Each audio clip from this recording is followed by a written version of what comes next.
Woodsmonkey.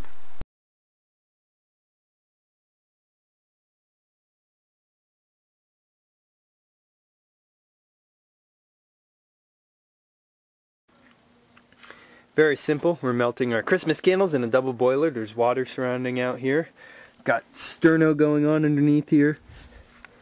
And we'll come back in a little bit when these are melted down. These little fire bombs are very simple. I learned these from Steve Watts at the Shield Museum. Take a piece of newspaper and roll it as tight as possible, starting with the open end so you go to the closed end.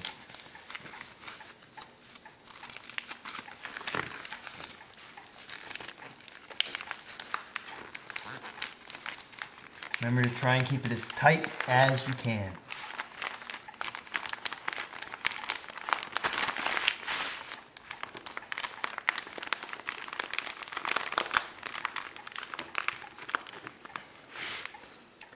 Take a piece of cordage. We used candle wick before, but I'm trying jute twine this time and wrap it tightly all along the sides of the newspaper, so what you get turns out like that.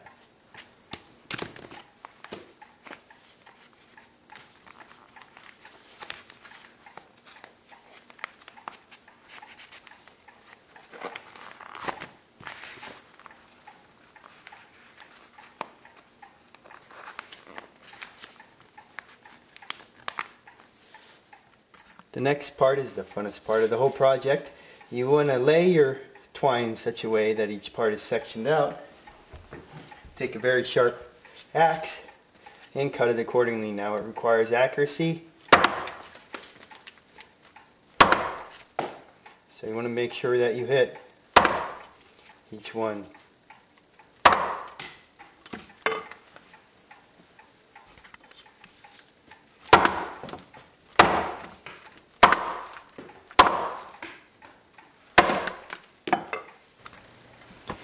Your wax requires time to get melted. Make sure you have the patience to do that. It may be the first thing that you want to start on in this project. We waited for our wax to be nice and uniformly melted so that it's just liquid in here for the most part. There's a small chunk here and there, and you may see some stuff on top. That was some festive stuff inside this particular candle that I had. Whatever, it's not going to matter anyway. It's not going to go on to the little wax cylinders we're making. Take your fire starters, throw them in there for about 10 to 15 minutes. Make sure they sink. You'll come back and they'll be sunk and you'll be good to go. Got enough room for a little one there. You won't be needing these yet. I was just holding on to them to have them. Make sure all your little pieces of twine in that aren't hanging over the edge. You can poke and prod at them too to make sure they start getting uniformly treated with the wax.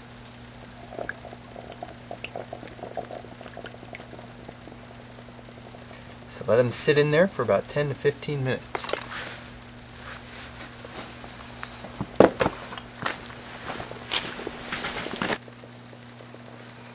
Once your wax is completely melted, you take your new fire starters and put them in there. You let them sit for about 5-10 minutes and then you take them out. Now, you want to be careful taking these out because you can splash wax everywhere, including in your face.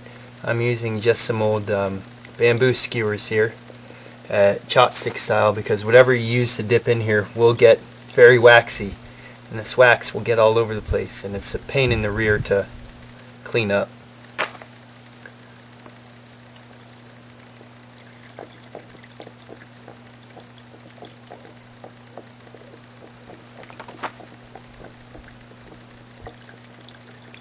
A lot of wax was absorbed inside these newspaper cylinders, so I need to add more wax into there and let it boil down to a liquid form again.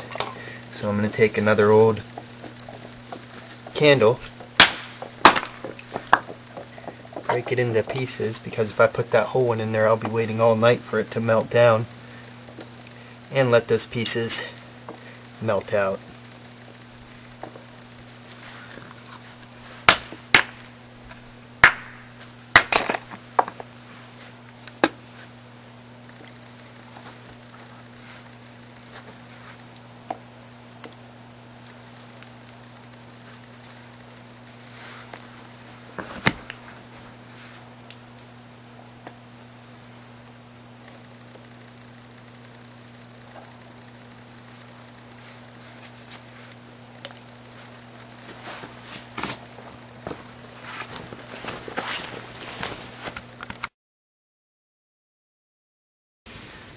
So this is a finished product. You can see it's just basically newspaper impregnated with wax.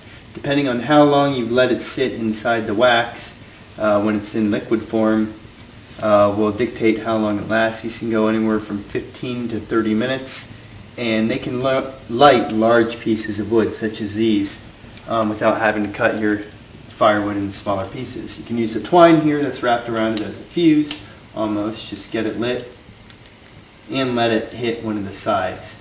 It doesn't light the middle as easily as it lights the sides, and it takes a little while to get these started. You won't be able to get these started with fire steel. You'll need an actual source of fire. But you can see it's lighting pretty well, and we already had this one going before, but we'll go ahead and put that there just for giggles. The flame will gradually move down to the middle, and it will be a very long, wide flame that's able to light substantially larger pieces of wood than you're normally used to. Anywhere from like 2 inches round up. We'll get started with that type of piece of wood.